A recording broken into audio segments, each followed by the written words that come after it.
Mr. Secretary, I'm not sure you heard the sigh of relief through this hall when we were just listening to what I would interpret as a message of reassurance, of partnership.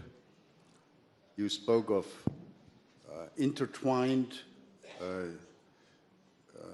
relations between the United States and Europe. Reminds me of statements made decades ago by your predecessors when the discussion was, is actually America a European power? Is America a power in Europe? Thank you for offering this message of reassurance about our partnership. This is actually not the first time that Marco Rubio is here at the Munich Security Conference. He's been here before, a couple of times, but it's the first time he has been, and he is the speaker as Secretary of State. So thank you again. We have only a couple of minutes now for just a few questions. And if I may, we collected questions from the audience. One of the sort of key issues here yesterday, today, is of course, continues to be the question of how to deal with the war in Ukraine. Many of us in the discussions of the last day, last 24 hours, have voiced their impression that the Russians, let me put it colloquially, the Russians are playing for time. They're not really interested in a meaningful settlement. There is no indication that they're willing to compromise on any of their maximalist objectives. Offer to us, if you could, your assessment of where we are and where you think we can go. Well, I think where we are at this point is that the issues at play that have to be, here's the good news. The good news is that the issues that need to be confronted to end this war have been narrowed. That's the good news. The bad news is they've been narrowed to the hardest questions to answer, and work remains to be done in that front.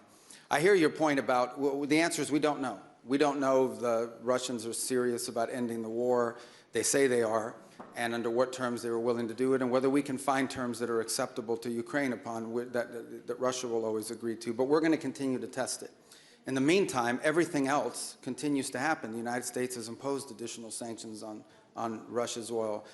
In our conversations with India, we've gotten their commitment to stop buying additional Russian oil. Europe has taken its set of steps moving forward. The Pearl program continues, in which American weaponry is being sold for the Ukrainian war effort. So all these things continue. Nothing has stopped in the interim. So there's no buying of time here in that regard. What we can't answer, but we're going to continue to test, is whether there is an outcome that Ukraine can live with and that Russia will accept. And I would say it's been elusive up to this point. We've made progress in the sense that for the first time, I think, in years, at least at the technical level, there were military officials from both sides that met together last week, and there'll be meetings again on Tuesday, although it may not be the same group of people.